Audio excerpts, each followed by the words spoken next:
15th, 2023. We're here for a very special edition of the African History Network show, and I'm here with a returning guest. You've seen them numerous times here on the African History Network show, going back to when I first launched the show in 2010. We are joined by none other than Abayomi Azikiwe, editor of the Pan-African Newswire. Hotep, brother, how you doing today? Doing great. How are you? Hey, I'm all right, man. It's always good to talk to you, Abayomi. We go all the way back to Wayne State University in the early 1990s. Almost 30 years ago. Absolutely, man. Absolutely. You still look like you did back then. Thanks for the compliment. I know I don't, but thanks anyway. Well, look, I wanted to have this conversation today, everybody. We're going to discuss the Israel-Hamas war, humanitarian crisis, deadly Middle East conflict. This has exploded since last week, Saturday, October 7th. It has dominated cable news. It has dominated headlines. You've seen me share information, especially from Al Jazeera English, who has some of the best coverage next to the Pan-African Newswire, because I've been reading some of Abayomi's information as well, some of his articles from the Pan-African Newswire. Okay, so we're going to get into this and get into a history lesson as well. Now, Abayomi Azikiwe is the editor of the Pan-African Newswire, which is an electronic press agency that was founded in 1998. He has worked for decades in solidarity with the liberation movements and progressive governments of the African continent and the Caribbean. Abayomi is a graduate of Wayne State University, my alma mater in Detroit, Michigan, where he earned an undergraduate and graduate degree in political science, public administration, and educational and administrative studies. He has spoken on numerous news platforms as well, international platforms. They are numerous, too numerous to name. So I wanted to do a brief overview of where we are here. So far we know that the Hamas attacks, and we know Hamas is a terrorist organization, but we have to make a distinction between Hamas and the 2.2 million Palestinians. Okay, the Hamas attacks have killed at least 1,300 people in Israel, actually close to 1,400, a little more than 1,400 now, and injured over 3,842 Israelis, authorities said. Now, when we look at Palestinians, Palestinian officials said 2,670 people in Gaza have been killed so far since October 7th, and 9,600 have been wounded. Daniel Hagari, a spokesman for the Israel Defense Forces, said on Sunday, October 15th, that about 600,000 people had evacuated south and that others should follow. The Israeli military said it is preparing a wide range of offensive plans, quote, for the next stages of the war, with an emphasis on significant ground operations, end quote, though it has not provided a concrete indication of when the assault would start. Now, the United States is working with the governments of Israel, Egypt, and Jordan, as well as with the United Nations, quote, to surge support to ease the humanitarian consequences of Hamas's attack, create conditions needed to resume the flow of assistance, and advocate for the upholding of the law of war, end quote, President Joe Biden said on Saturday, October 14th. Now, the World Health Organization said Israel's directive to evacuate hospitals in northern Gaza was a quote unquote death sentence for the sick and injured, end quote, and called on the country to reverse it. We know that the United Nations has also said the call for the call that Israel put out for 1.1 million Palestinians to flee Gaza and head south. They said that was impossible as well. Now, the Palestine Red Crescent Society has said it will continue to operate Al-Quds QUDS hospital and Gaza's emergency medical center. Diplomats struggle to ease an escalating humanitarian crisis in Gaza and get foreigners out of the blockaded enclave as intensifying clashes along Israel's border with Lebanon and Israeli airstrikes inside Syria stoke fears of a wider conflict in the region. So, Abayomi, I want to turn it over to you. Tell us what's your analysis of what has transpired since October 7th, when the terrorist organization Hamas attacks Israel? We know there were about 256 or so people killed. We know there are about 156 Israelis that were taken hostage. And also the updated number is that 30 Americans were killed as well. So what's your analysis so far? Well, first of all, I do not describe Hamas and its affiliates as terrorist organizations. They are liberation movements and political party. Hamas was elected by the people of the Gaza Strip to take political control of that region. In 2006, right? Palestine. 2006, right? Yes. January we talk about 2006. Palestine. We're not just talking about the Gaza Strip. We're not talking about the West Bank, East Jerusalem. We're talking about the whole area from the river to the sea, which has been claimed by the Zionist state of Israel. And they had the cooperation of Britain and the United States to gain recognition within the United Nations in 1948. The United States today is a major financial, military, technological, political, and diplomatic supporter of the state of Israel. Right. The state of Israel is an extension of United States imperialism in West Asia and North Africa. So we have to be clear that Hamas is no more of a terrorist organization than the African National Congress was, or that any other liberation movement, whether it's Frelimo in Mozambique, MPLA in Angola. They're not terrorist organizations. These are organizations that are fighting for their national liberation, for statehood, and for sovereignty. Now, they want to frame them as a terrorist organization to delegitimize their struggle, to say that only the Zionists, people who subscribe to Zionism as an ideology, have a right to control Palestine. This is totally false. They said the same thing about South Africa, that the Boers, the so-called Afrikaners, were the legitimate owners of that part of Southern Africa. It's absurd. I mean, just think about it. You know, most of the people who run the state of Israel now, their ancestry is in Western Europe and some in Eastern Europe. A lot of them are from Germany. They can trace their heritage back to Germany, Poland, Hungary, Lithuania, and so forth.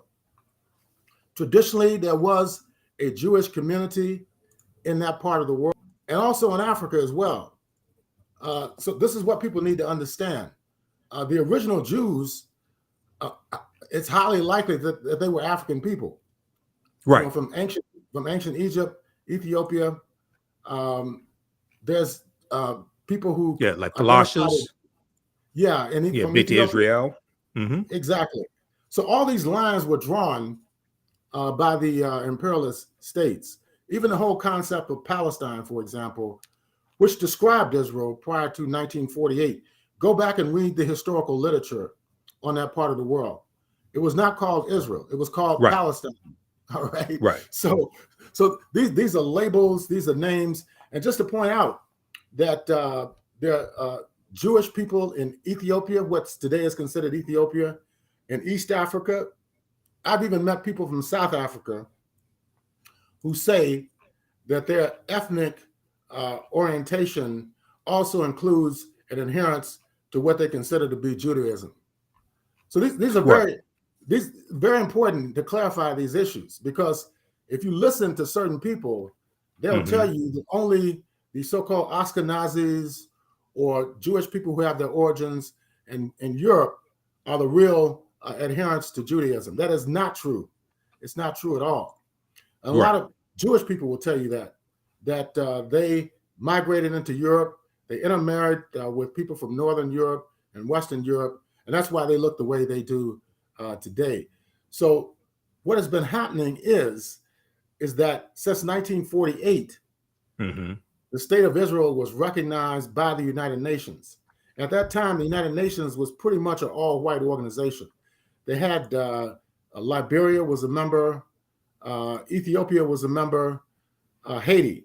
But outside of that, there were no other African nations. Turkey was there. They voted against recognition.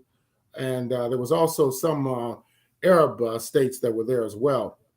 So we have to be clear. These people have no legitimate historical claim to that part of the world. They try to trace back their claim to the Bible, to the Torah, but all these things are open to interpretation. Right. The Bible that's read today, for example, the King James Version of the Bible was published during the mid-17th century, during the 1650s. Give me a break. Christianity goes back at least a millennium and a half before that. The original Christian church, organized Christian church, was in Egypt. The so-called Coptics, who have their own language, and Saint Mark is considered the founder of the first organized Christian church. It did not start in Europe. It started on the African continent. And even today, you have the Orthodox Christians, and you have the Christians who follow Rome. And out of the Roman church, there are numerous splits. We have the Anabaptists, the Methodists, the Anglicans, so on and so forth. So, in terms of history, we have to emphasize the African origins of Christianity, the African origins of Judaism. And this is very, very important in understanding what is going on today. So the Hamas organization developed during the 1980s, and their objective is essentially the same objective as the Palestine Liberation Organization, which was started before during the 1960s, early mid-1960s. They want to liberate Palestine for the people of that country. They want to overturn Zionism, which is a racist ideology and political system that is rooted in Western imperialism. Read the literature of the founders of the World Zionist Movement, people like Theodore Herzl, for example, who was a journalist and an educator. Chaim Weizmann, who was a chemist, who was heavily involved in World War I and developing explosives. Go back and read their writings from the 1890s up until the early decades of the 20th century. They talk about forming a Jewish state in order to uphold Western civilization and Western imperialism outside of the West. Because you see, Palestine was not the only proposal they had for the formation of the state of Israel. Correct. Remember they wanted to set it up in Libya? Or Uganda. They looked at Uganda exactly. Also. Right. Yeah. In Central Africa. Yep. They looked at Uganda as well. Deep into the continent. And also Madagascar, which is today off the coast of Southern Africa in what they call the Indian Ocean. I don't know why they don't call it the African Ocean. But anyway, that's a whole other discussion. Right, exactly. Well, and let me just say this. Let me just say this quickly. I'm gonna let you continue. So when we talk about this history, now this is, let me speak for the African History Network, and then I'll let you speak for yourself. This is not anti-Semitic or anti-Jewish. We're just talking about history. Exactly. Okay. This is not trying to dehumanize anybody. This is not saying one group of people doesn't have a right to live. This is not what we're saying. We're talking about history. Okay, so I want people to be very clear on this. And there are African people who are Semitic people who speak Semitic languages. So how can we be anti-Semitic? How can we be anti-Jewish when we can trace back the origins of the Judaic religion, the Christian Judaic tradition, to the African continent? Right. Exactly. So this is not trying to attack another group or anything like that. And one of the things that I noticed, one of the things I was critical of early on, and I was on Roland Martin Unfiltered on Friday, October 13th. because I'm a panelist every Friday providing historical analysis and political analysis. One of the things that I talked about, and I want you to continue and comment on this, is that early on, the first, so Saturday, October 7th, Saturday, Sunday, Monday, Tuesday, the dominant narrative in especially cable news, MSNBC, but also Washington Post, NBC News, New York Times, was to focus on the killing of Israelis.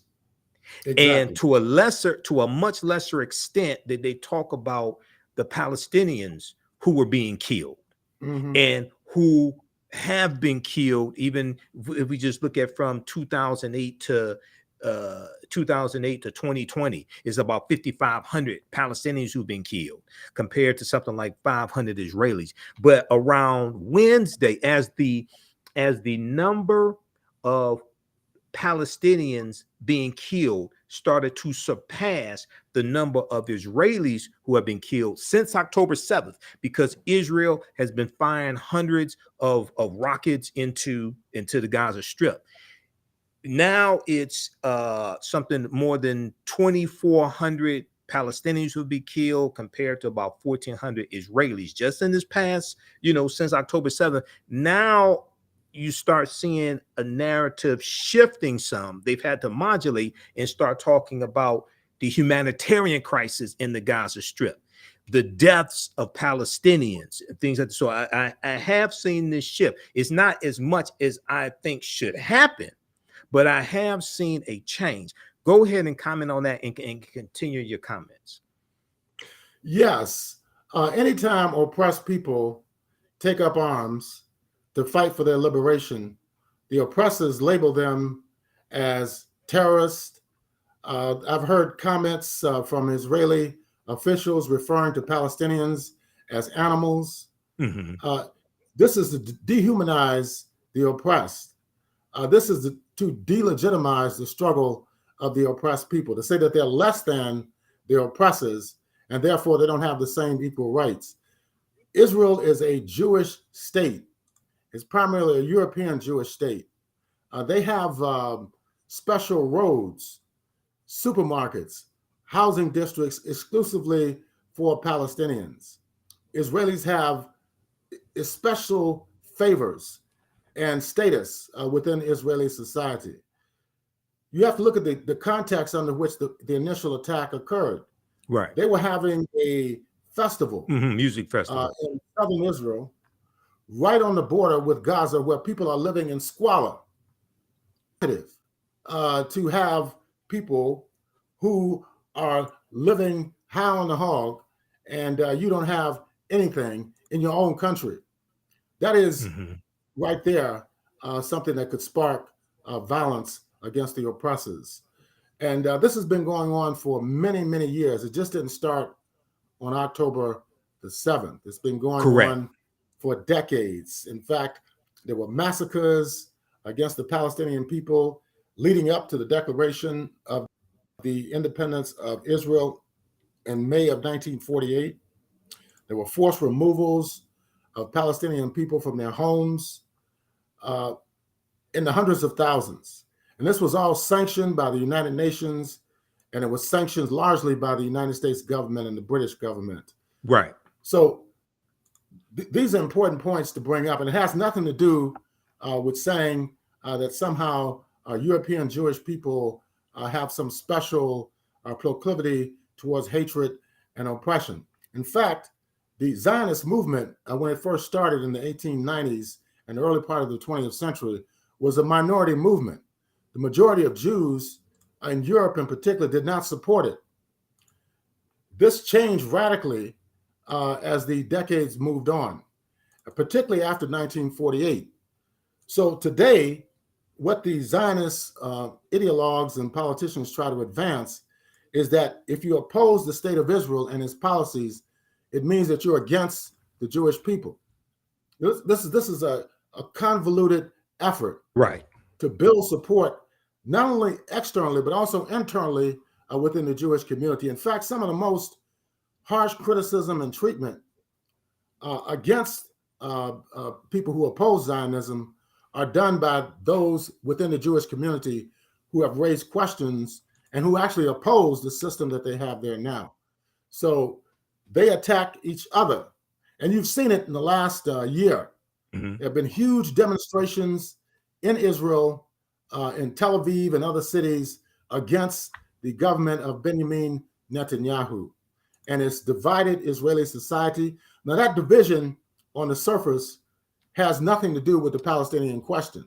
Okay. Yet, it has weakened the capacity of the Israeli government under Netanyahu to even respond to the attacks that occurred on October 7th. They were taken completely off guard doing that because they're so busy fighting themselves that they have lost the capacity to even defend their. And there have been testimony over the BBC and other networks saying by Israeli citizens that they had no assistance from the Israeli Defense Forces on beginning on October 7th, the Israeli police and other security agencies when all this was going on. They were left totally defenseless, despite the fact that our tax dollars, to the tune of billions every year, are sent to the state of Israel for weapons, for intelligence mechanisms. It's close to $5 billion a year. It's close as between $4 to $5 billion a year. Of U.S. aid. Mm-hmm. The largest recipient of U.S. aid in. Yep. Okay, I was freezing up for a minute. Yes, largest recipient of U.S. aid. Yeah. Yep. Israel. That's the #1 country. Okay. For those of you just joining, we're speaking with Abayomi Azikiwe, editor of the Pan-African Newswire. I've known Abayomi over 30 years. Met him when I was an undergrad at Wayne State University in the early 1990s. He's a brilliant brother, and we've had him numerous times here on the African History Network show, going back to when I first launched the show in 2010. And I've been following numerous news sources, Abayomi, including Al Jazeera English. But I saw this article from Times of Israel, and it hits on what you were talking about because Benjamin Netanyahu is getting a lot of criticism within Israel from his own people. Now, this article here, this is an op-ed from the Times of Israel by Tal Schneider, October 8th, 2023. So this is the day after the attack. The name of this article, for years, F-O-R, for years, Netanyahu propped up Hamas. Now it's blown up in our faces. The premier's policy of treating the terror group as a partner at the expense of Abbas and Palestinian statehood has resulted in wounds that will take Israel years to heal from. Now talk about this and talk some about this criticism that Netanyahu is getting from within Israel, blaming him for the attack, or what's transpired. Well, in the early years of Hamas during the late 1980s, they did for a few years try to use them against the PLO. Use Hamas. Israel tried to use Hamas against the Palestinian Liberation Organization. Yeah, in order to divide the Palestinian movement. Mm-hmm. But it was a horrendous mistake on the part of the Israelis because Hamas grew rapidly, and they took a hardline position that the state of Israel had no legitimacy, it had no right to exist, and that Palestine belonged exclusively to the Palestinians. Now Hamas is considered the principal enemy of the state of Israel. So it's a contradiction, but the criticism really is centered on the fact that the defense and the intelligence apparatus of the state of Israel has gone into decline. It's obvious based on what has happened since October 7th because of the internal problems that are taking place inside the state of Israel. Prime Minister Netanyahu has been convicted of crimes by the Israeli courts, but he's never been sent to prison. Right. He's been convicted of immoral activity. We don't have to go into detail, but these are allegations against him. yet they cannot get rid of him, Right. because the United States, whether it's the Democratic Party or the Republican Party, unconditionally supports Israel. And why do they do that? Because Israel is the key component of U.S. foreign policy and dominance in West Asia and in North Africa. Right. That is the real reason behind it. And they come up with all these stories about how Jews are special. They have they're blessed. They are the chosen people of God. Mm-hmm. All these type of myths that are open to interpretation, even from a religious perspective. What religion allows for one group to dominate another group? Correct. One group to deny the humanity of another group. Right. That's not the type of religion that most people would subscribe to. Right. So now, since these myths are collapsing, they're viewing Israel, at least in the public propaganda and psychological warfare that is advanced by all these cable news networks and media outlets, Mm-hmm. is that they are a democracy. Well, how can you be a democracy when you're denying basic political and civil rights to the majority of the people in the population? People who have been forced from their homes and are not being allowed to come back. You have Israelis who have dual citizenship. They serve, you have people who are born in the United States. They can go to Israel, get land, get a home, get jobs at the expense of the Palestinians. And they also have Israeli citizenship and United States citizenship. They could even fight in the Israeli Defense Forces. Right. Now, can you imagine if you have a Palestinian, even if he's a U.S. citizen and has a U.S. passport, if he said, well, I'm going to go home and fight with the Al-Qassam brigades, which is the military wing of Hamas, he'd be arrested, if not killed. So this is the type of discrimination that has been fostered for many years by the United States and their proxy, the State of Israel. Yeah, let me look at a little bit here of this article. And Benjamin Netanyahu also reminds me of Donald Trump, who's running for president again to stay out of prison. For years, he's a staunch supporter of Israel as well. What'd you say? Yeah, he's a staunch supporter of Israel as well. Trump is a staunch supporter of Israel. Mm-hmm. And somebody posted about the Islamic Palestinians. They're also Palestinian Christians. So even though the majority of Palestinians are Islamic, there are adherents to Christianity among the Palestinians, just like in Egypt, for example. Yeah. You have Muslims and you also have Egyptian Christians. And then also Egyptian Jews exist as well, just like there are African Jews. Right. So, I don't think it's per se a religious struggle, Mm-hmm. although there is an emphasis on the part of Hamas in regard to Islam. But I believe that the basis of the conflict is between the Palestinians who are oppressed and the Zionists who are the oppressors. That is the main contradiction. I don't think it's a religious contradiction, because historically these people lived together. Jews, mm-hmm. Christians, and Muslims had lived together for centuries. So they politicized religion and racialized religion in an effort to dominate that part of the world. And let me just say this also: when we talk about Christianity, Judaism, or Hebrewism, and Mm-hmm. Islam, when we talk about them as religions, they are not specific to a particular race. What I mean by that is people of different races can adopt that religion. Okay. Mm-hmm. You have Chinese Muslims, you have African Muslims, you have white people who are Muslims as well. Okay. When Malcolm X went on his Hajj to Mecca in 1963, late April, May 1963, he talked about seeing blonde hair, blue-eyed Muslims in Mecca. Okay. Mm-hmm. Now he did go to Mecca in 1959, probably saw the same thing. He just didn't talk about it then. So. He was under the Nation of Islam. Right. He was in the nation then. It's important to point out right that he went to several countries in West Asia. He also went to Egypt, Sudan, and Ghana in 1959 as an emissary of Elijah Muhammad. But it was in 64, after he broke with the Nation of Islam, that he accepted Orthodox Islam as his religious outlook. But he was very clear that his objective was to liberate Black people.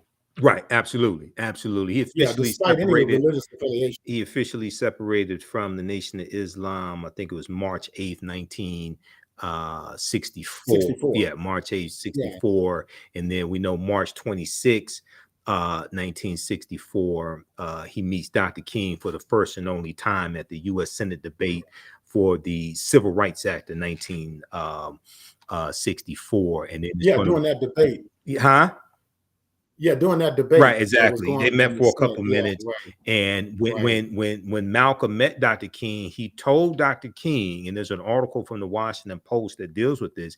He told Dr. King that he was throwing all of his effort into the heart of the civil rights movement, because Malcolm, even though he created the Organization of Afro-American Unity, when he leads the Nation of Islam, Malcolm joins the civil rights movement. Okay. And he in March 29th, 3 days after he meets Dr. King, March 29th, 1964, he delivers the Ballad of the Bullet at Washington Heights, New York. And he delivered March 29th, 1964, April 3rd, 64 in Cleveland, Ohio, Corey Methodist Church, and then April 4th, 1964, here in Detroit, King Solomon Baptist Church. And in the Ballad of the Bullet, he talks about interjecting Black nationalism into the civil rights movement.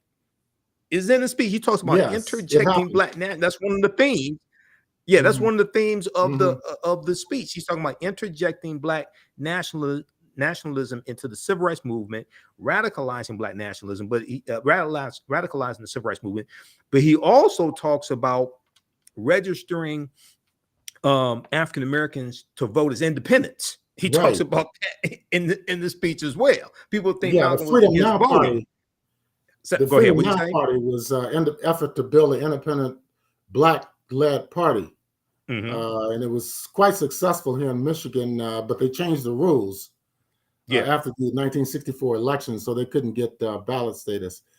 But that's a whole nother discussion. So exactly. But I just wanted to we start talking about Malcolm, so we start talking about that. But there's a history of African American leaders supporting the Palestinians as well. Yes, Malcolm X. Malcolm X, because the Palestinians historically have been oppressed by Israel. Okay, now if we look at this article here briefly from the Times of Israel, the Times of Israel.com. Name of the article: for years, once again, for years, Netanyahu propped up Hamas. Now it's blown up in our faces. Okay. So in the article, it says, for years, the various governments led by Benjamin Netanyahu took an approach that divided power between the Gaza Strip and the West Bank, bringing Palestinian Authority President Mahmoud Abbas to his knees, making moves that propped up the Hamas. They refer to Hamas as a terror group. And I want to get your perspective on the attack Hamas initiated October 7th. We're going to talk about that in just a minute. The idea was to prevent Mahmoud Abbas or anyone else in the Palestinian Authority's West Bank government from advancing toward the establishment of a Palestinian state. Thus, amid this bid to impair Mahmoud Abbas, Hamas was upgraded from a mere terror group to an organization with which Israel held indirect negotiations via Egypt, and one that was allowed to receive infusions of cash from abroad. Okay, now Hamas was also included in discussions about increasing the number of work permits granted to Gazan laborers, people who live in Gaza, which kept money flowing into Gaza, meaning food for families and the ability to purchase basic products. Israeli officials said these permits, which allow Gazan laborers to earn higher salaries than they would in the enclave, were a powerful tool to help preserve calm. Okay, so put this in perspective, and then I want to talk also some about the October 7th attack as well. Yeah, I don't agree with that analysis. As I said before, Go ahead. They did attempt during the early phase of Hamas as a resistance movement to allow them to grow in an effort to divide the Palestinian movement. And it failed. When you say they, who is the they you're talking about? The state of Israel. Successive governments in the state of Israel. But they were not able to influence Hamas to the point where they abandoned their national liberation struggle for the liberation of Palestine. They get support from Qatar. Some people say that the Hamas group came out of their relationship with the Muslim Brotherhood in Egypt, and but they do get support from Qatar, which is a oil-rich country. That's where Al Jazeera is based. Yeah, but they don't talk about that. They talk about the support that they get, which is mainly military support from the Islamic Republic of Iran. They don't have the same ideology as the dominant group in Iran. But Iran, as a principled state that supports the total liberation of Palestine, or Al-Quds, as they call it, that's why they support Hamas. They also support Islamic Jihad, which is another political party and liberation movement that's heavily based in the Gaza Strip. Now, when you say they, you're talking about the state of Israel. No, I'm talking about the Islamic Republic of Iran, the Iranian government. Oh, okay. Islamic Republic of Iran also supports Qatar supports Hamas. Yeah. And so does Iran.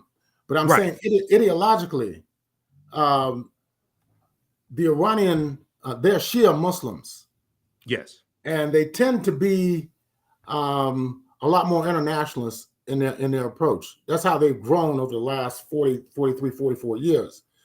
But Iran supports Hamas based upon the principle that they are fighting for the liberation of Palestine, for the liberation of Jerusalem, for the Muslim holy sites. That is the basis of their support. It's not necessarily an ideological affinity between Hamas and the Islamic Republic of Iran. Same situation with Qatar. Qatar is a very wealthy enclave in the Emirates. I mentioned they have Al Jazeera, and they have, in fact, supported Hamas as well. And I think even the conservative Arab regimes. Now, Iran is not an Arab country. It's considered a Persian Gulf country. But they're Islamic, but they're Shia Islamic. They're not of the Sunni variety of Islam. But even countries like Qatar, for example, it makes sense for them to support Hamas and for them to support the Palestinian struggle because they know the current structure that exists there now is unsustainable.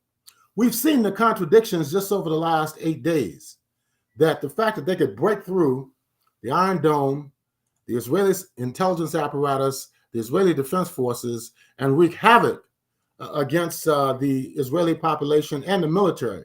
It's not just civilians, so-called civilians, who are really settlers in the state of Israel that have been captured by the Hamas fighters.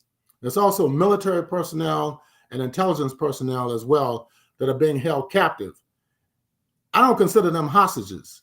They are prisoners of war. This is a war that's being waged against the oppressed nation of the Palestinians, against the state of Israel, which is a settler colonial government that is backed by you and I's tax dollars here in the United States. Now, people can't afford, a lot of people can't afford to put gasoline in their cars right now. They can't afford to put food on the table. Right, because they have a high poverty rate, high unemployment rate, things like that. Now, I think when they can't afford to put gas in their cars. Right. So yet they're sending money to Ukraine.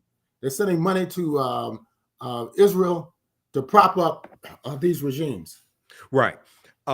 So I I think when they talk about hostages taken, and I think they are referring to them as hostages because, from my understanding, that these were civilians. They weren't like military personnel. Okay. Some were military personnel. October 7th, the attack October 7th. Okay. Now, from what we can ascertain that's true, and I want to get your take on this. When you have civilians that are, we may say, prisoners of war, but they're not. Yes. They're not in like the military. They're at a music festival, okay, and they're taken by Hamas, taken into Gaza. Okay, now how should we look at those actions? So Hamas, uh, many people refer to Hamas as a liberation organization. Others say they're a terrorist organization. They may have changed how they characterized them over the years when after they couldn't control them. However it is, right? How should we look at people who are civilians? And some people say these were innocent people, or most of them were innocent who were taken. How should we analyze this? How should we look at this? These people are settlers.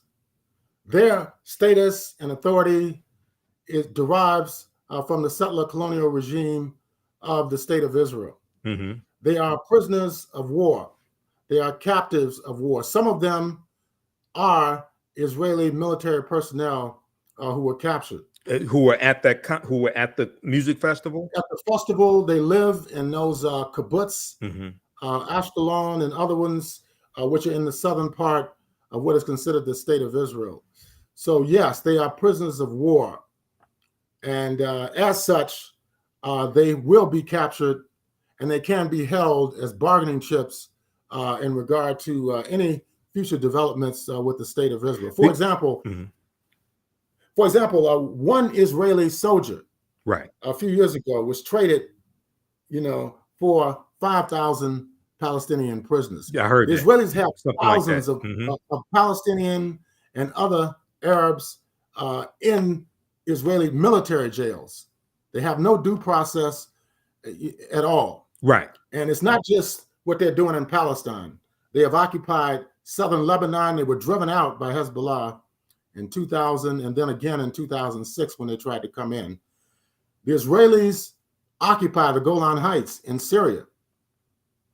Yes, they do. That is Syrian territory, and it's occupied by the state of Israel with the endorsement of the United States. See, these are things they don't talk about anymore. Right. The 1967 war. You saw the seizure of the Sinai, the Golan Heights in Syria, and also the Suez Canal. Yeah.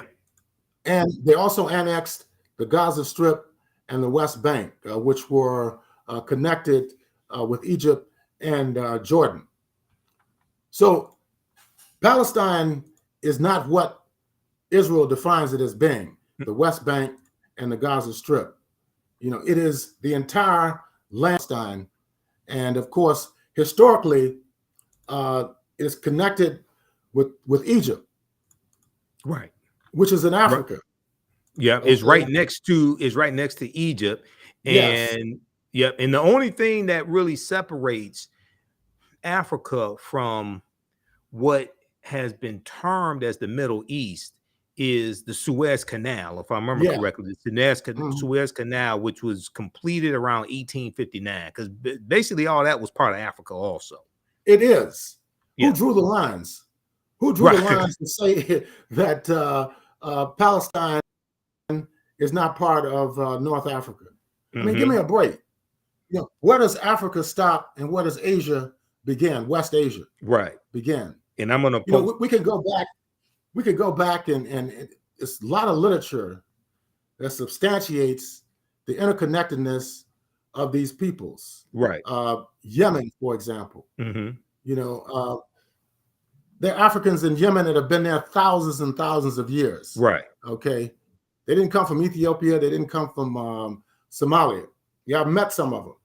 You know, they say we've always been in Yemen. Right. You know, so the Europeans have divided us not only geographically but also in terms of our intellectual thinking. To say that, oh no, what does this have to do with Africa, Palestine? It has a lot to do with Africa, right? You know, because it's right there, you know, connected to the Rafah crossing, which they talk about, is considered Egypt. Mm-hmm.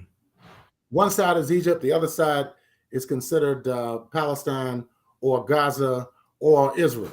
So, you know, it's a very complicated situation, but it's very simple if we think in terms of how the imperialists have carved up the world. Exactly. Just in terms of Africa too. Yep. It's the same situation. Well, for example, okay, Sudan, mm-hmm. just to mention this briefly. Okay. The area that's considered Sudan today, for centuries, they had Christian kingdoms for about 6 centuries that resisted the encroachment of Islam. You know, we can document this in history. Well, that part of that was Nubia. Part of that was Nubia within within the region of Kush, the lower portion of what today is Egypt, the upper portion of Sudan was Nubia. I just interviewed Sister Nubia Wartford on the African History Network show on Thursday, April 12th. You know, so you have to understand history to be able to understand what you're seeing today, especially we're dealing with geopolitics. And your understanding of history is directly related to your understanding of politics. There's another article I want to go to. We're going to wrap up here in a few minutes. But you know, when at least I was a kid, you know, I would watch like Sunday morning before I went to church with my mother. I would watch the Lone Ranger TV show from the like 1950s, the black and white, and then there were 5 seasons. Clayton Moore is the Lone Ranger. The first 4 seasons in black and white, the last season in color. And in the Lone Ranger, it were reruns. They had to be reruns. Oh, these were reruns. Yeah, these are reruns. I wasn't born in 71. Yeah, these are reruns. But but the Lone Ranger TV show, it was easy to identify who the good guys were and the bad guys. It was real easy. The good guy, the Lone Ranger wore a white hat. A lot of times the bad guys were black. They were outlaws, things like this, right? They called them outlaws, what have you, okay? Here, when we understand this history, it's not so clear who's the good guy and who's the bad guy if based upon media, based upon how certain acts or like October 7th are depicted. Okay. Talk about that for a minute. Well, I mean, the whole concept of a terrorist, people who are animals, less than human, people who have less of a right to their homeland than other people, it's been heavily racialized. And we can see that in U.S. foreign policy, how Biden responded by denying the humanity of the Palestinians, by sending Antony Blinken, who is a Jewish American person, to Secretary of State with the Jewish head of state, Benjamin Netanyahu. That's where he went first. That's the allegiance that he pledged himself to, because Israel, as one former U.S. official described it, is the largest anti-aircraft carrier in the so-called Middle East. And that's why I refrained from using the term Middle East. I use terms like West Asia, North Africa, because these were the terms that were used going back to the early and mid 20th century. Yeah, it's an ally. Israel is an asset to the U.S. when it comes to surveillance. From my understanding, when it comes to surveillance on other countries there in that region. Is that correct? That's correct. And if the state of Israel is weakened or collapsed, it will undermine the entire U.S. foreign policy project in West Asia and in North Africa. That's why they're so worried right now. Because that's why they're so worried right now. Hamas and the Palestinians and Hezbollah could come into this from southern Lebanon. The Yemen willing to volunteer and go and fight alongside the Palestinians. if they are weakened and if the state of Israel collapses, it will dismantle the entire foreign policy project of the United States in that part of the world. That's why they're worried at this point, because it exposed their weakness and it exposed the contradictions. Now, the fact that Israeli Defense Forces are supposed to be so strong with the Iron Dome, so on and so forth, the fact that they cannot guarantee the security of U.S. imperialist interests in that part of the world or the security of the Israeli citizens has created an existential crisis in the United States and also in the state of Israel. Now, a couple things quickly here, and then we're going to wrap up. I have noticed in the past, like from say Thursday to today, even Secretary of State Anthony Blinken, even Friday when President Biden spoke, they're talking more about a humanitarian crisis in Gaza. Okay, when early on it was we stand with Israel 100%, and they weren't really talking about Palestinians being killed or anything like that. Okay, so I think that African Americans, Congressional Black Caucus, Palestinian Americans, multiracial coalition need to put pressure on the administration. And now you got a dysfunctional House of Representatives with the coup plotters in charge of the House of Representatives, and they got to pick a speaker. Agree among themselves. Yeah, they had to pick a speaker. They got an idiotic Jim Jordan. Oh my God, we don't want Jim Jordan to speak in the House. Go ahead. What'd you say? Do you know what they're fighting about?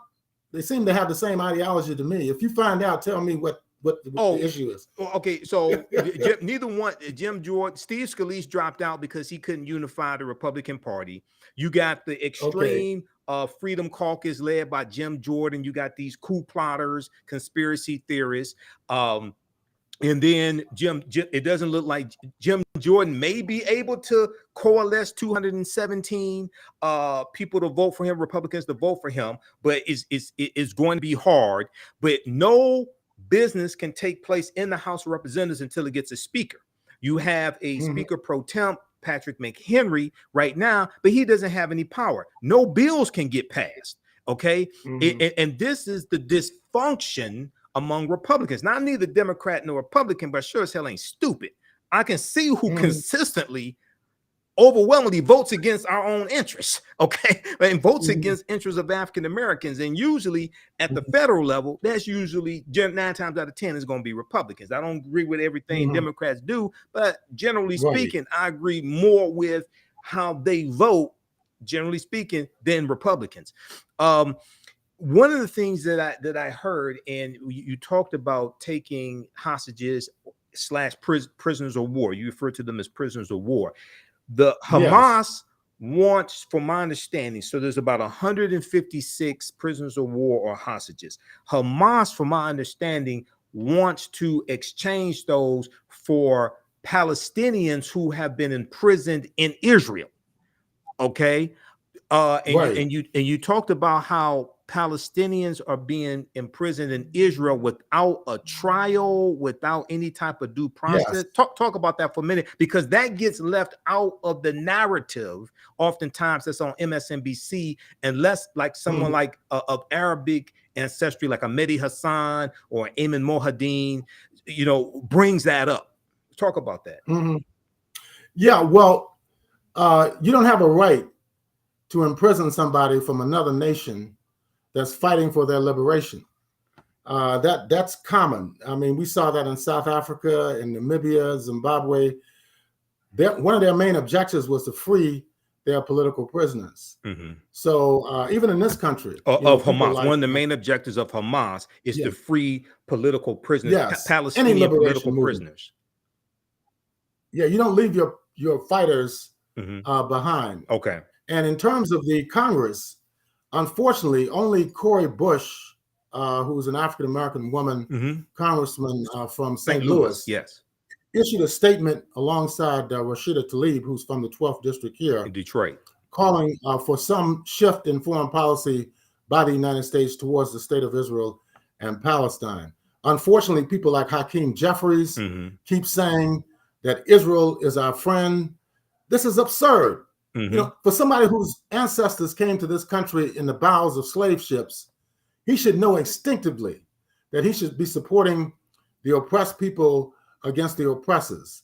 The state of Israel is no different than the racist regime that existed in South Africa, the Jim Crow system that existed here in the United States and still exists to a large degree, because you got people now who are trying to take the right to vote away from African Americans in this country, something that had been won 60 years ago in the latest phase of it. Right. Actually, had been won way back in 1870, 15th Amendment for right. men, then the 19th Amendment, 1920 for women, right. because of Jim Crow and the rewriting of state constitutions. African Americans are going to be disenfranchised, especially in the South.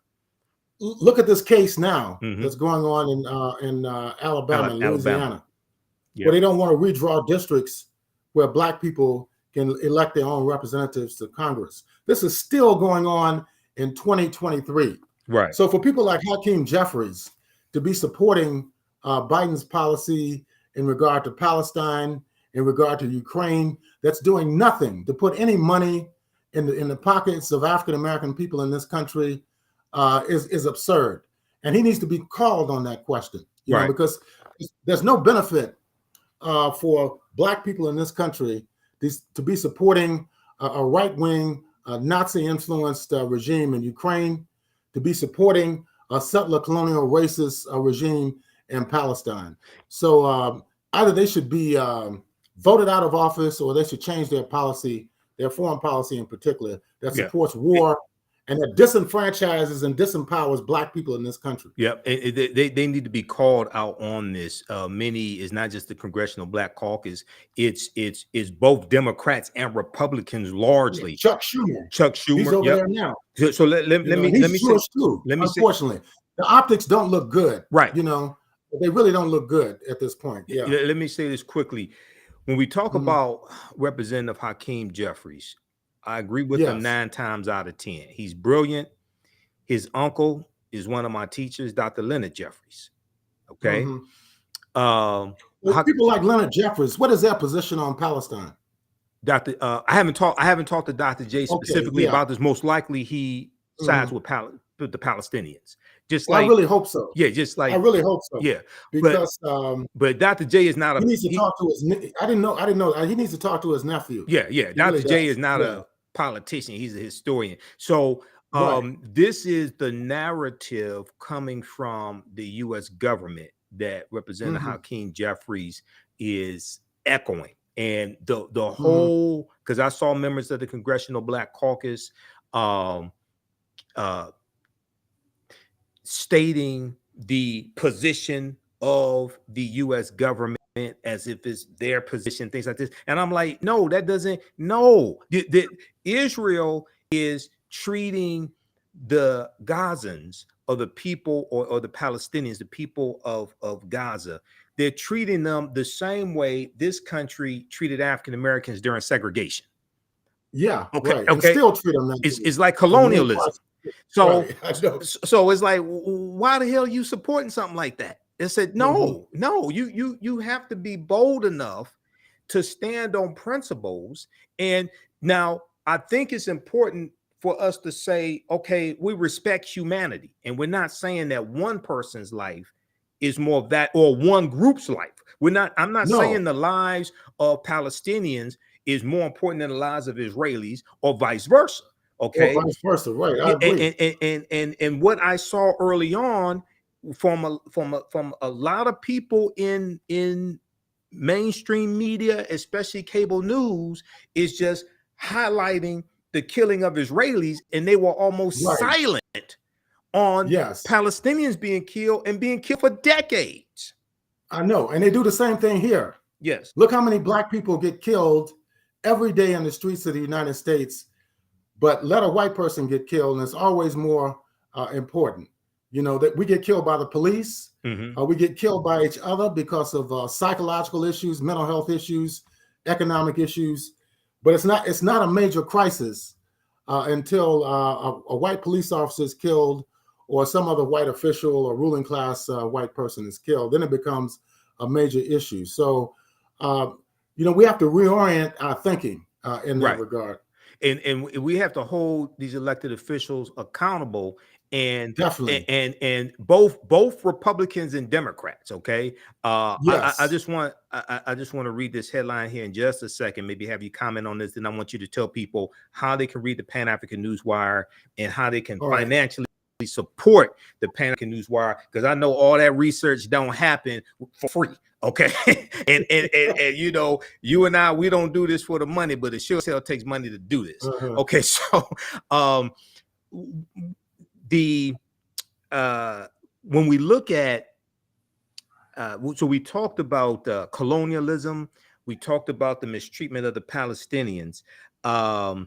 If we look at this article here, this came out October 12th, Washington Post. Israel says it will end Hamas rule in Gaza as casualties soar. This was another big article. Israel's army said Thursday that it would seek the end of Hamas in Gaza as airstrikes on the besieged enclave targeted the group's senior leaders and caused widespread civilian casualties.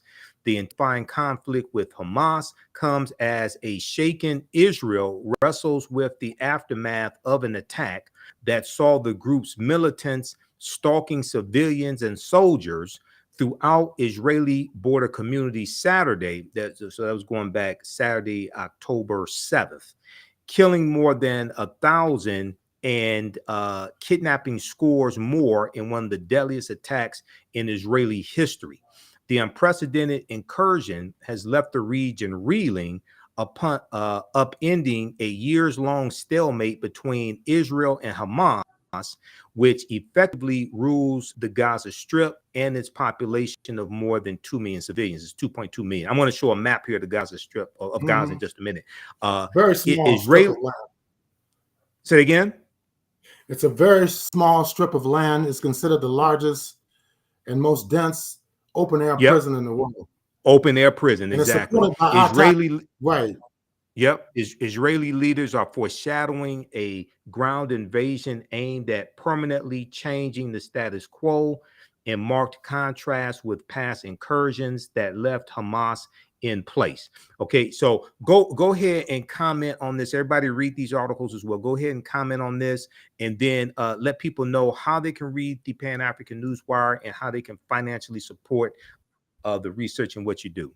Briefly, they've been talking about going in on the ground now for over 8 days, and they haven't done it. Mm-hmm. They're bombing from the air, which is cowardly. They're bombing schools, convoys. After they tell people to evacuate the area, then they turn around and drop bombs on those people. They've even hit hospitals inside of Gaza Strip, which is a total violation of international law. And the United States government has not criticized them, whether it's people like Hakeem Jeffries, people like Kamala Harris and Joe Biden. They're all culpable in committing these type of war crimes. Republicans also. Let them go in. Republicans as well. So I think it's important for us to hold elected officials accountable regardless of political party. Go ahead. Exactly. Both of them support the Zionist project in West Asia. So I think this is really going to expose a lot of people. And it has exposed the weakness of the state of Israel as well as the United States foreign policy in West Asia. And it's really amazing that this is taking place while the only response that we're hearing from the White House is that Israel unconditional support. No matter how many war crimes they commit, they're killing children, they're bombing areas where there are sick people, senior citizens, United Nations protected zones that support the people in the Gaza Strip are being bombed using U.S. weapons by the Israeli Defense Forces. This is a scandal that's going on right now.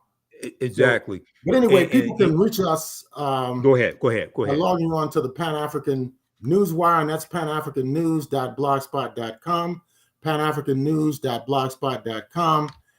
And also, I'm on Facebook, X, formerly known as Twitter, Instagram, TikTok. So yeah, so they can check out the work that I'm doing, and The yeah, articles they you can reach write, out as well. panafricannews.blogspot.com. We have the Yes, website right. here. And now That's it. how can people And I'm on contribute Facebook and financially to the research you do and things like this in the operation of the organization? Can they support through the website?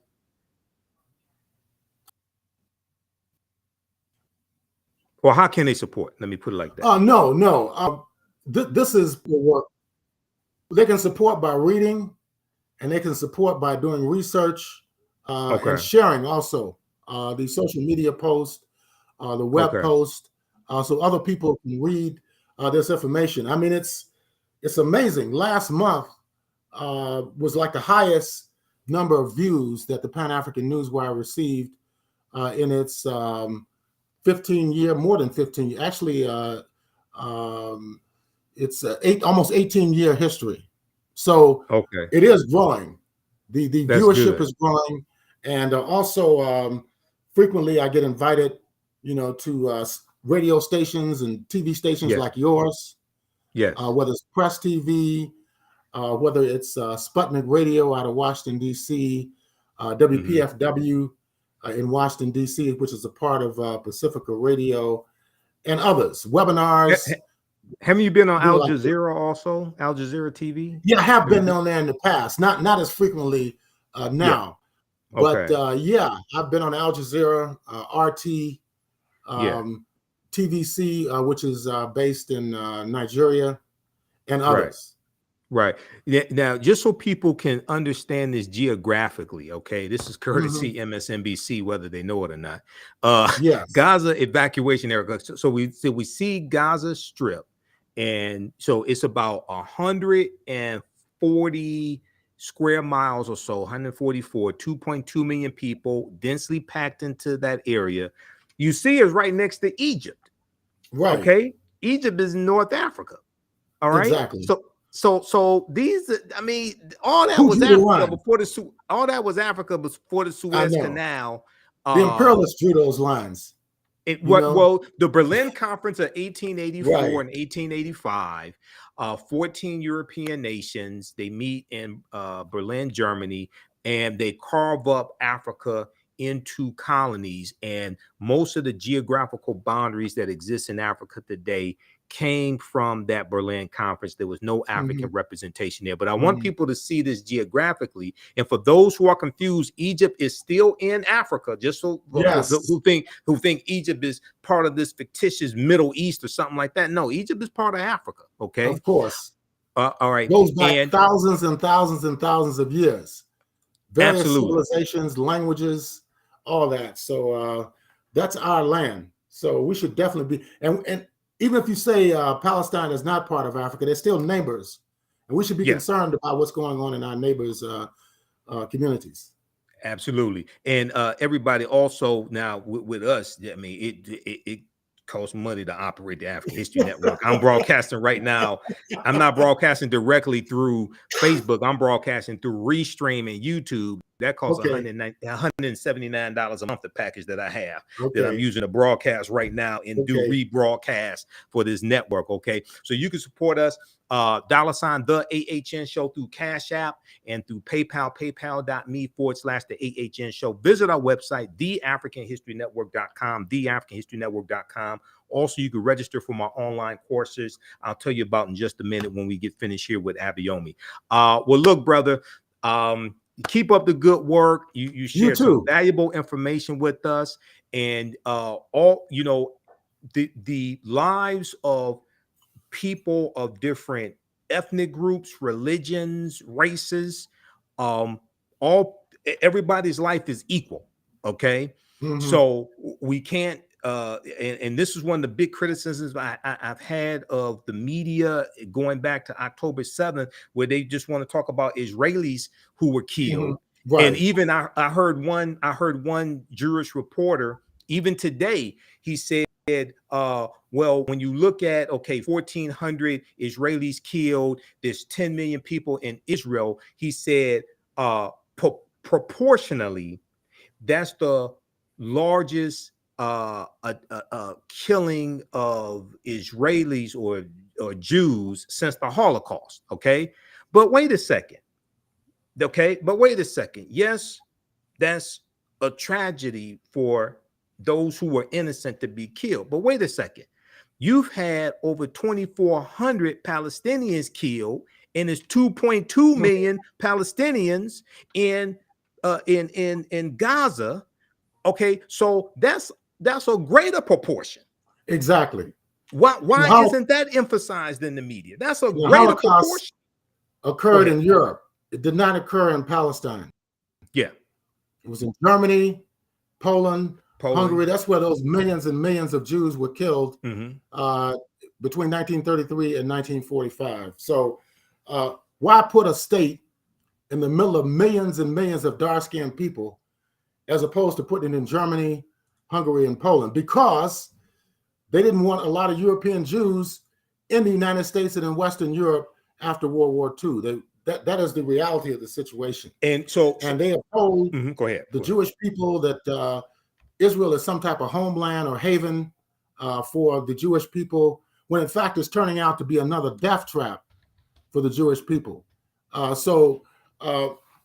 Jews themselves, the Jewish people themselves, are starting to criticize their leadership. And that's very, very important. Yes. Because they cannot guarantee their security. And they could, right now, the Palestinians have a psychological upper hand in this conflict, even though they're dying every day. But more and more people are sympathizing with the Palestinians as opposed to the Israelis. The Israelis themselves should look at that. Yeah. And lastly, so the creation of Israel in 1948, the 3 years after World War II ends in 1945, it was to give the Jews some land after 6 million of them were killed during World War II. Okay. But they weren't killed in Asia. They were killed in Europe. Yeah, they were killed in Europe. Yeah. So you're saying Palestine. So you're saying Israel should be in Europe, not next Possibly, to Egypt. I don't know. Which was Africa. That's up to the Europeans to decide. Yeah. You know? Yep, exactly. That's up to them to decide. But, you know, they cannot continue.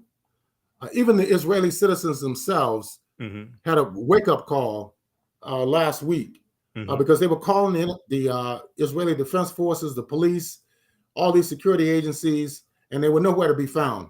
Yes. So, yes, that's the other thing. When the attack happened on the music festival, they had the Israelis had to fend for themselves. Exactly. And this is one of the other criticisms against Benjamin Netanyahu. Some say you were so busy trying to stay out of prison that you weren't protecting the people. Okay. Sounds like Donald Trump. And they're fighting each other. What'd you say? Huge divisions. There are huge divisions in Israeli society. We've seen it over the last year. Yes. Demonstrations of hundreds of thousands of people against the Netanyahu right-wing government. So you cannot fight an outside force if your house is divided. You know, if the parents are fighting each other, if the children are fighting each other, anybody can walk in and take over your house. It may even collapse because of the divisions. So this is what they need to look at themselves, rather than looking outside at Hamas and Iran, Hezbollah and Lebanon and so forth.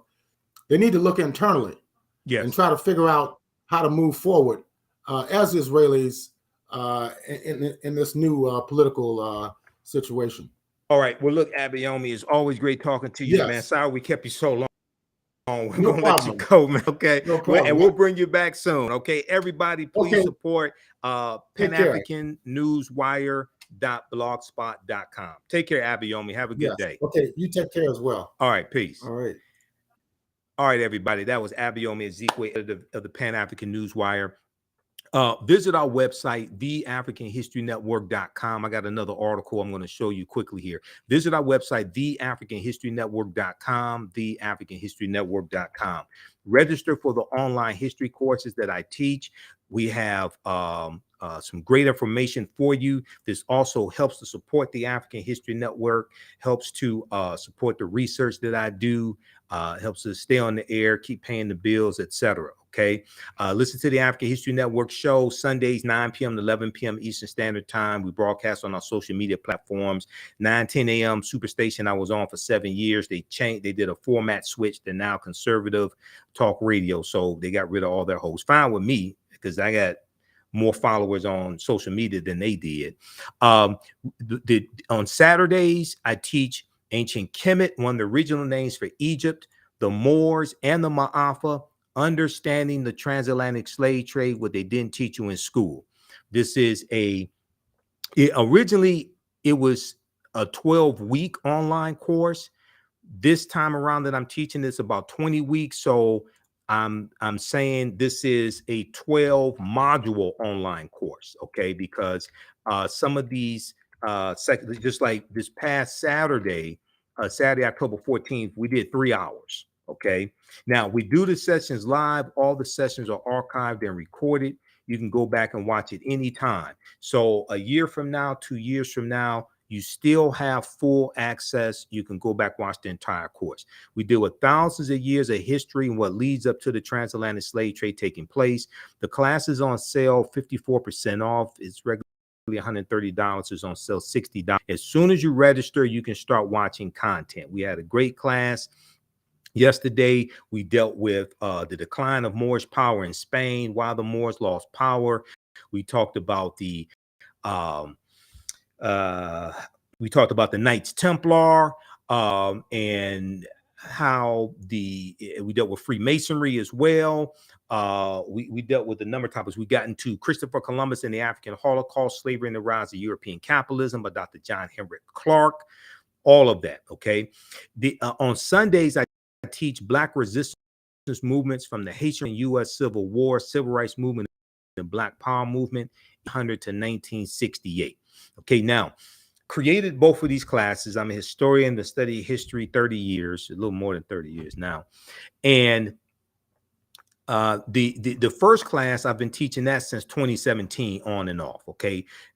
There's 15 books that we use in the class. Now you don't have to buy any of these books to follow along in the class. Okay. But there's 15 books that we use. There's 80 to 100 articles that we reference. And what I found was that this period of time from 1800 to 1968, 1970 is crucial to understanding what's taking place right now today. So I had to create a second class to focus in on that period of time, that was approximately 170-year period of time, so we could look at that history year by year chronologically.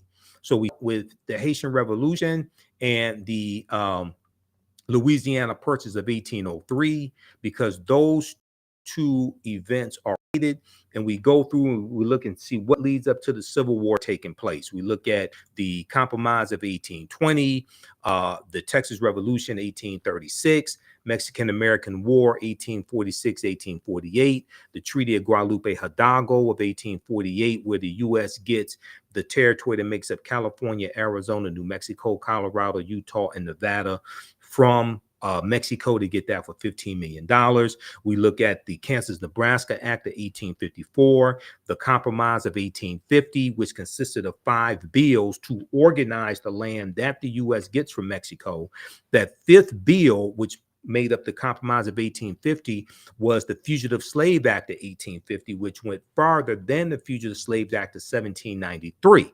We deal with the Kansas-Nebraska Act of 1854, which dealt with allowing slavery in Western states, dealing with Western expansion in the Kansas and Nebraska territories. We deal with Bleeding Kansas, which was armed conflict in 1855, 1856, between pro-slavery and anti-slavery groups in the Kansas territory.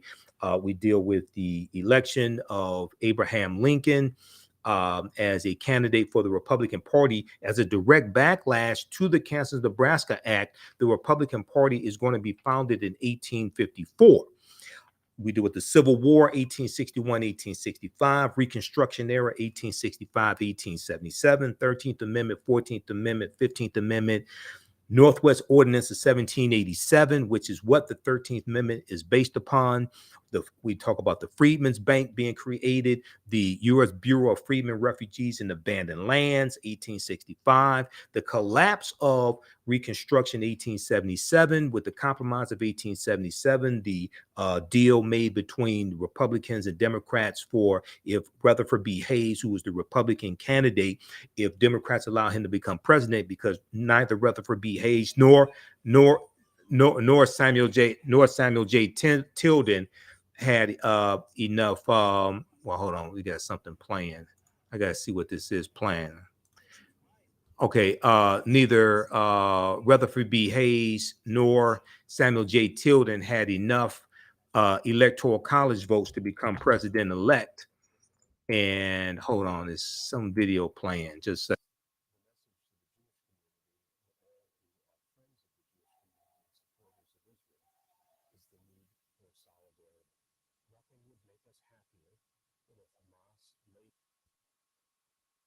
okay, let's continue. So the Civil War, Reconstruction era, and the deal that was made between Republicans and Democrats to allow Rutherford B. Hayes to become president if he agreed to remove the Union troops from the South, which were protecting to a certain extent the new rights that African Americans received, okay, from the 13th, 14th, 15th Amendments, but also the Civil Rights Act of 1866 as well. So we deal with this history, and we go through this history chronologically up until 1968 with the assassination of Dr. King. All right. So that next class for our Sunday class is going to be Sunday, October 22nd, Sunday, October 22nd. So register for both of those classes, and we have a bundle pack where you get both classes for $100. Also, we have a 15 of my lectures in the bundle pack. African History Awakens the African Mind from Mental Death. We have this in a digital download bundle pack, 15 of my lectures, and the lectures are listed here as well. We have it on the homepage of our website, and we have a description here, 15 of my lectures dealing with history, politics, the film Black Panther, entrepreneurship. This is on sale, $75. It's a $150 value. We have it in digital download format and DVD format. DVD format is $100. So you can order that right now and start watching the content right now for that, okay?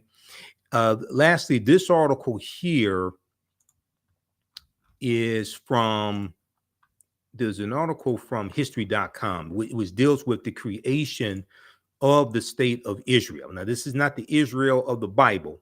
And it's important. Now, what I say may go outside the circumference of some people's awareness. Maybe I should have started the broadcast with that, my disclaimer.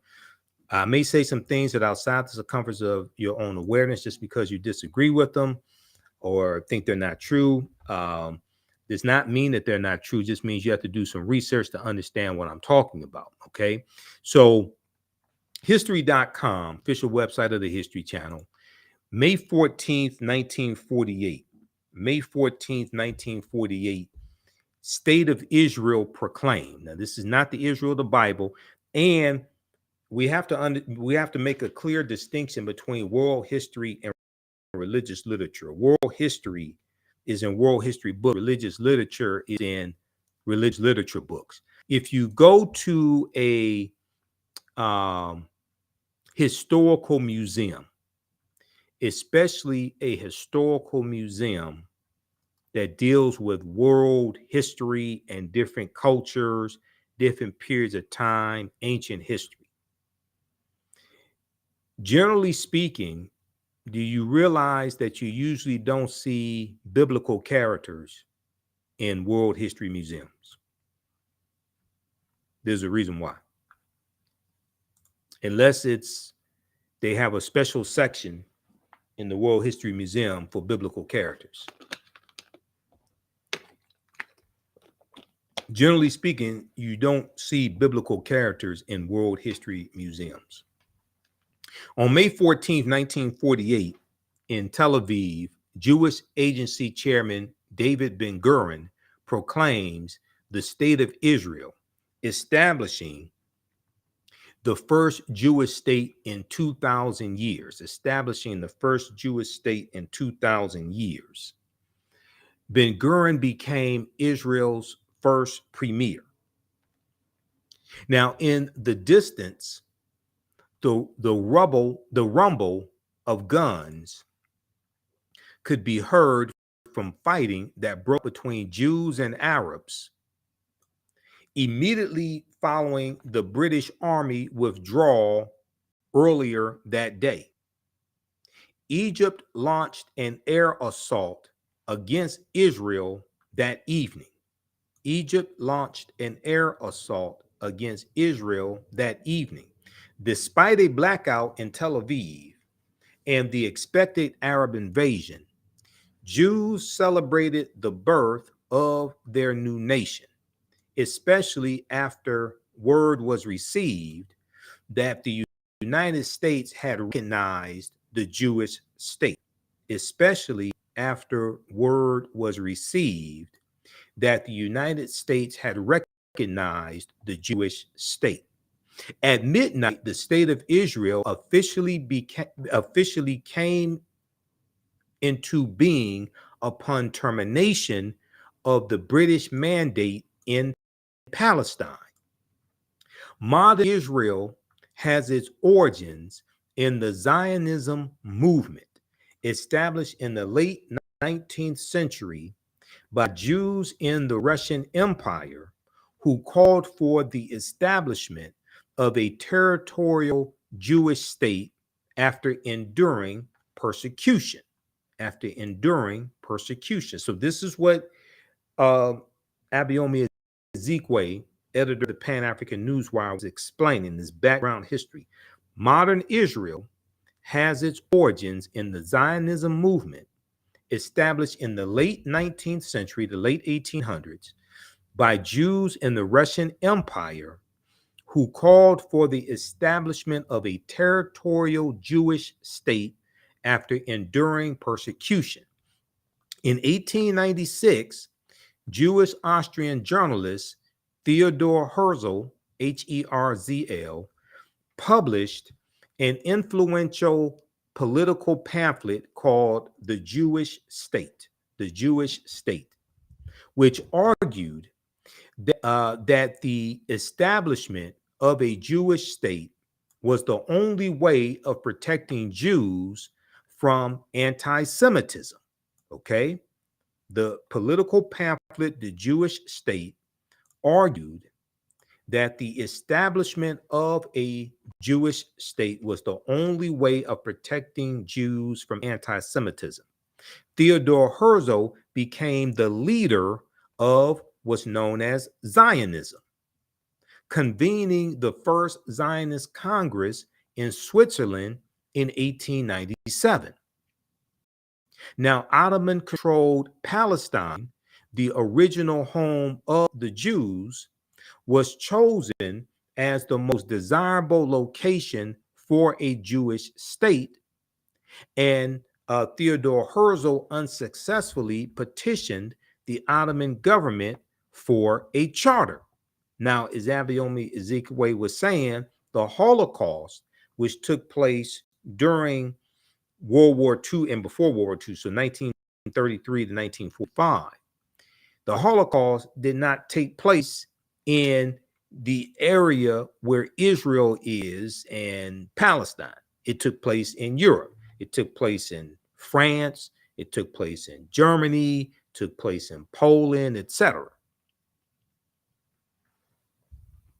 Ottoman-controlled Palestine, the original home of the Jews, was chosen as the most desirable location for a Jewish state, and Herzl unsuccessfully petitioned the Ottoman government for a charter. Now, one of the places they were looking at to set up the state of Israel was Uganda, okay? Because they thought that Uganda was in the area that was the real life Garden of Eden spoken about in the Bible. Think how African Americans' consciousness would have been elevated if they thought that Africa was the Holy Land and not Israel. Okay, let's continue.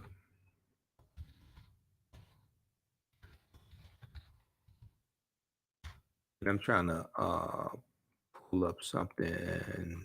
Okay. Okay, I'm trying to pull up a citation on that too.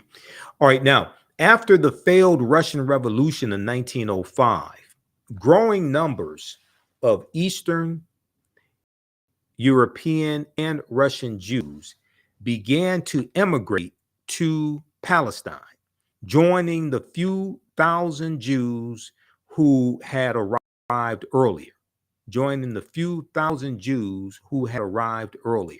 Give us a thumbs up, give us a like, give us a heart on this broadcast. You're watching a special edition of the African History Network show as we deal with the Israel-Hamas war, humanitarian crisis, deadly Middle East conflict. And our guest tonight was Abayomi Azikiwe, editor of the Pan-African Newswire. After the failed Russian Revolution of 1905, growing numbers of Eastern European and Russian Jews began to migrate to Palestine, joining the few thousand Jews who had arrived earlier. The Jewish settlers insisted on the use of Hebrew as their spoken language. With the collapse of the Ottoman Empire during World War I, now World War I is 1914 and 1918. We deal with a lot of this in the second class that I teach, the class I teach on Sundays, Black resistance movements from the Haitian Revolution, U.S. Civil War, Civil Rights Movement, Black Power Movement, 1800 to 1968, because we deal with World War I. We deal with World War II. We deal with the Red Summer 1919, where you had about 25 major race riots the year after World War I ends. With the collapse of the Ottoman Empire during World War I, Britain took over Palestine. In 1917, okay, now this is still during World War I. In 1917, Britain issued the Balfour Declaration, B-A-L-F-O-U-R, the Balfour Declaration, which declared its intent to establish a Jewish homeland in Palestine. Although protested by the Arab states, the Balfour Declaration was included in the British Mandate over Palestine, which was authorized by the League of Nations in 1922. You see how all this deals with understanding history and geopolitics. Because of Arab opposition to the establishment of any Jewish state in Palestine, British rule continued throughout the 1920s and 30s. So we see European colonialism that is embedded into the setup of the state of Israel and where it is and all of this. We see all of this connected. And we see this continued conflict between Jews and Arabs. Beginning in 1929, so the same year the stock market crash here in the U.S., which leads to the Great Depression. Beginning in 1929, Arabs and Jews openly fought in Palestine, and Britain attempted to limit Jewish immigration as a means of appeasing the Arabs. As a result of the Holocaust in Europe, many Jews illegally entered Palestine during World War II. Jewish groups employed terrorism against British forces in Palestine, which they thought had betrayed the Zionist cause. Okay, now I don't know if those Jewish groups today are, when they look at that history retrospectively, I don't know if they're looked at retrospectively as terrorists or freedom fighters. I don't know. Jewish groups employed terrorism against British forces in Palestine, which they thought had betrayed the Zionist cause. At the end of World War II in 1945, the United States took up the Zionist cause. Britain, unable to find a practical solution, referred the problem to the United Nations, which in November 1947 voted to partition Palestine. The Jews were to possess more than half of Palestine. The Jews were to possess more than half of Palestine, although they made up less than half of Palestine's population. The Palestinian Arabs, aided by volunteers from other countries, fought the Zionist forces. But by May 14th, 1948, 3 years after World War II ends, the Jews had secured full control of their United Nations allocated share of Palestine and also some Arab territory. On May 14th, 1948, Britain withdrew with the expiration of its mandate, and the state of Israel was proclaimed. The next day, forces from Egypt, Transjordan, Syria, Lebanon, and Iraq invaded. They've been fighting for really going back thousands of years. These people have been fighting with the Arabs are AD people, so you go back about 6th century, something like 6th century AD, something like that. They've been fighting over 1,500 years, okay, and they continue to fight today. On May 14th, Britain withdrew with the expiration of its mandate, and the state of Israel was proclaimed. The next day, forces from Egypt, Transjordan, Syria, Lebanon, and Iraq invaded. The Israelis, though less equipped, managed to fight off the Arabs and then seize key territories such as Galilee, the Palestinian coast, and a strip of territory connecting the coastal region to the western section of Jerusalem. In 1949, the United Nations brokered ceasefires, left the state of Israel in permanent control of this conquered territory. The departure of hundreds of thousands of Palestinian Arabs from Israel during the war left the country with a substantial Jewish majority. During the Third Arab-Israeli conflict, known as the Six-Day War of 1967, which Abayomi spoke of as well, Israel again greatly increased its borders, capturing from Jordan, Egypt, and Syria the old city of Jerusalem, the Sinai Peninsula, the Gaza Strip, the West Bank, and the Golan Heights. In 1979, Israel and Egypt signed a historic peace agreement in which Israel returned the Sinai the Sinai Peninsula in exchange for Egyptian recognition and peace. Israel and the Palestine Liberation Organization, or the PLO, signed a major peace accord in 1993, which envisioned the gradual implementation of Palestinian self-government in the West Bank and Gaza Strip. The Israeli-Palestinian peace process moved slowly. It's the only Jewish nation in the world. Process moved slowly. However, and throughout the 21st century, major fighting between Israelis and Palestinians has resumed in Israel and the occupied territories. Okay, and they continue to fight today. This is a little background history.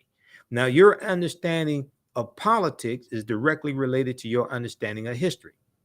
Check this out.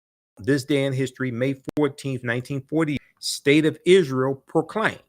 And we see the role that the United States and Britain plays, okay, these Western powers in setting up the State of Israel. All right, check this out at history.com. History.com is the official website of the History Channel. So this ain't conspiracy theorist. This is not a conspiracy theorist website or anything like this. This is the History Channel telling you this. There was an article from Reuters, and I'm going to pull this up. How's everybody doing? Give us a thumbs up, give us a heart, give us a like on this broadcast. Look at the area once again of the world that we're talking about. This is right next to Africa. Okay. And okay, that's Al Jazeera's website. I mean, Al Jazeera's fake page right here. So look at what we were just talking about. Here we see Egypt toward the bottom of the screen. Egypt's in North Africa, still in Africa. Okay. Was conquered by Arabs in 642 AD, is still in Africa. And there's still black Africans who live in southern Egypt. We see Gaza Strip. Okay. We see all that area that's Palestine right now. Then we see Israel. Okay. We see Israel right next to Gaza and the Gaza Strip, and Israel right next to Egypt. There was a article from Reuters that has been talked about in the past few days, and it deals with and we're going to post this also on my Facebook page so you can see this. Negotiations were taking place between Saudi Arabia and Egypt, if I remember correctly. Saudi Arabia puts Israel deal on ice amid war, engages with Iran. So we see all this conflict in this area of the world. Okay. Let's go to this here.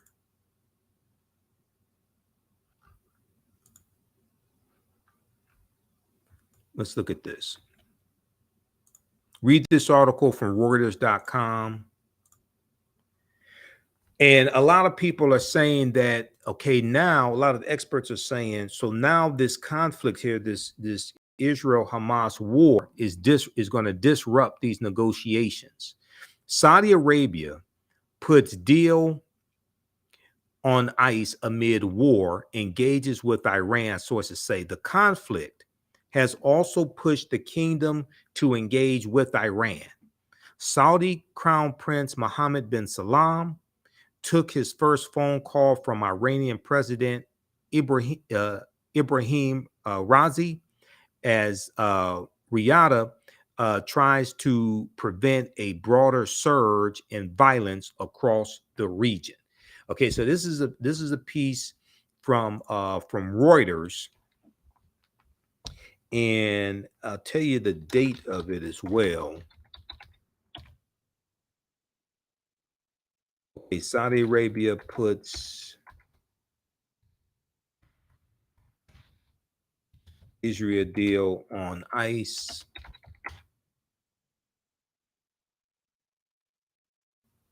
Al Jazeera also, I think Al Jazeera picked this up from Al Jazeera probably picked this up from Reuters. But if we look at this here from Al Jazeera,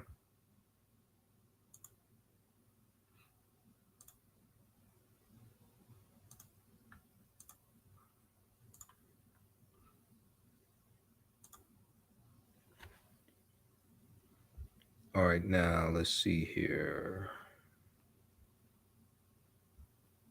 Okay, Saudi Arabia puts Israel deal on ice amid war, engages with Iran. Report: the Saudi crown prince and Iranian president had to. Okay.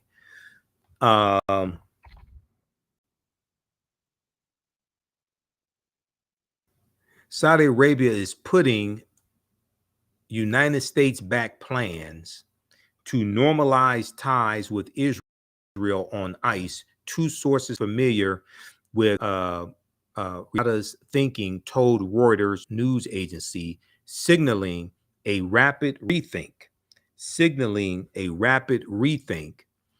a rapid rethink of its foreign policy priorities as war escalates between Israel and Palestinian group Hamas. The conflict has also pushed the kingdom to engage with Iran.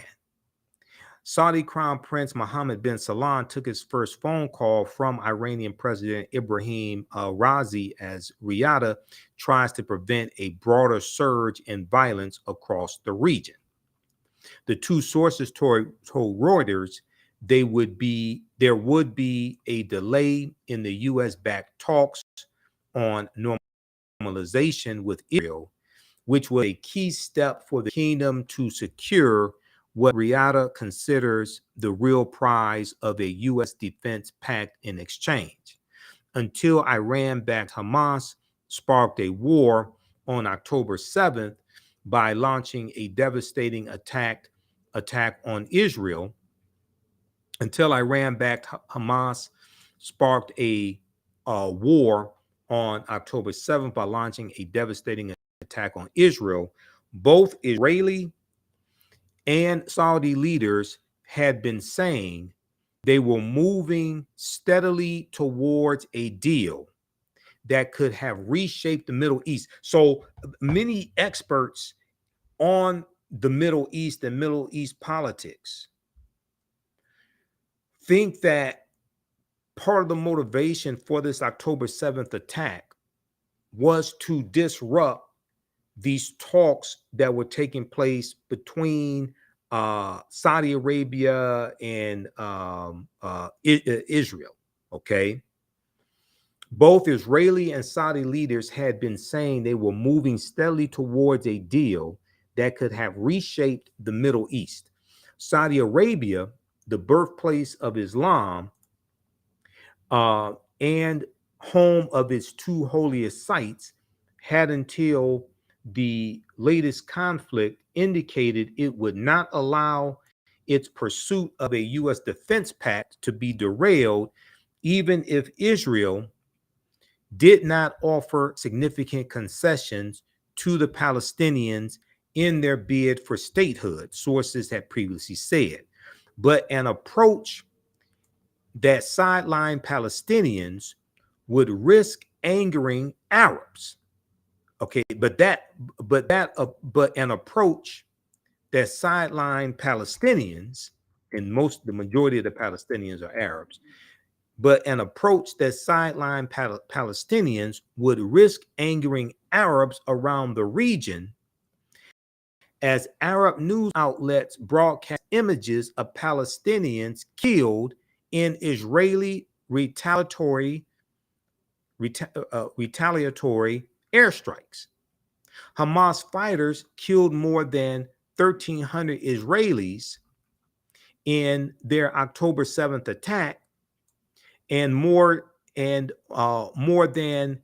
1,952 Palestinians have been killed by Friday in Israel's continuing strikes on Gaza in response. Okay, Friday, October 13th. Check out the rest of this piece here. Okay, because this deals with different countries in this area of the world and politics between these different countries. And it all comes down to a fight over land. Saudi Arabia puts Israel deal on ice amid war, engages with Iran. This is from Al Jazeera, picked up from Reuters.com, October 14th. Saturday, October 14th, 2023. Okay, so check this out as well.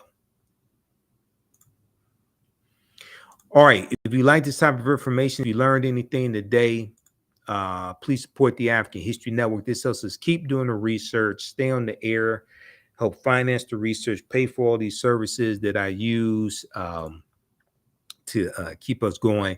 $ the AHN show through Cash App and through PayPal, paypal.me/the AHN show. And we have the links right on the homepage of the website as well, right here when you scroll down past the information for the classes. And the classes that I teach, they're on 2 digital platforms. I have to pay for those digital platforms each month. Even if I don't teach a class, I still have to pay for those digital platforms to keep everything online and in existence. When you click right here on our Cash App link, it shows you the QR code. So this is our Cash App tag, $ the AHN show, SHOW. When you go to it, it say Michael.